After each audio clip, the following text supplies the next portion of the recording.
Hey there everyone, this is Billy here back on the channel, and today we are bringing you yet another comparison video, and this time we're going to be taking a look at the Slash Modified and the associated SR10.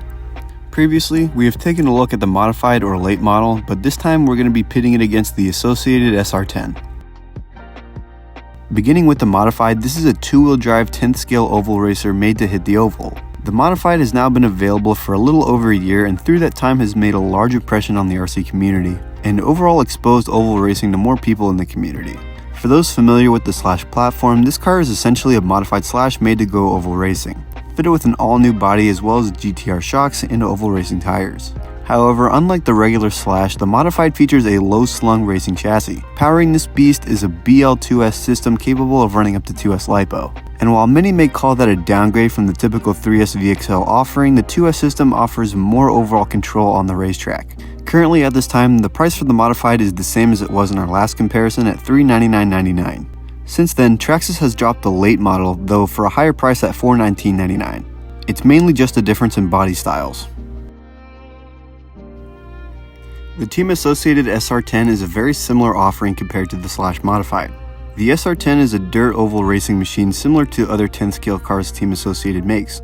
Featuring a dedicated oval racing body and tires, the SR10 has its roots based on previous champion short course racers. In terms of electronics, what you are given in the SR10 features a metal geared servo, 3S Reedy ESC, and a 3300 kV brushless motor. If you buy the battery included combo, you'll be delighted to a 2S Reedy 3300 mAh pack. The price for the SR10 truly depends on which version you're buying and where you're buying. There are three versions of the SR10, two of which are RTR. The kit coming in at $299.99, the RTR version coming in at $314. However, the price on that particular one is variable, and the SR10M coming in at $399 minimum and max $469. So pitting these two cars against each other. They both offer a unique design, price, and driving experience, and ultimately the decision on whether to buy one or the other will of course come down to the consumer themselves and what they want out of an oval racer. These two cars are very similar as they both feature aluminum shocks and 3300 kV motors. However, they do differ in a few key ways. To address a bit of the elephant in the room, the Team Associated by far has the better physical design on the chassis. The Associated car weighs at 3.14 pounds, while the Traxxas comes in at 5.62 pounds. Quite a large difference for two cars of the same category. Another large thing to point out between these two are the power systems, specifically the ESCs, as the Associated is able to handle up to 3S worth of LiPo and the Traxxas only being able to handle up to 2S worth of LiPo. On a smaller note, the servo included with the Modified uses plastic gears, while the Associated is providing a metal gear option.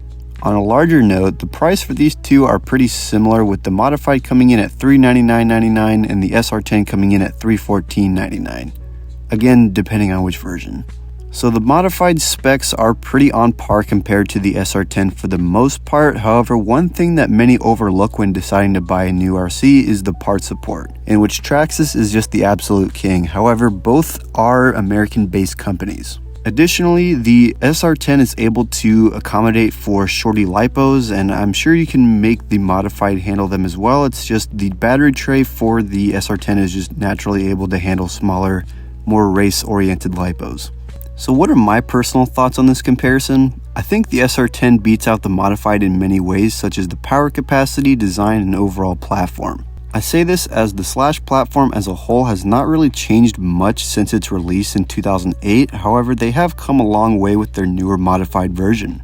With that being said, the SR10 surpasses the Modified in terms of weight, design, and power, which all three are crucial for serious racers. Not to say that the Slash Modified doesn't have its place, as it serves as a solid first step for those getting interested into the oval racing side of the hobby. Final thoughts?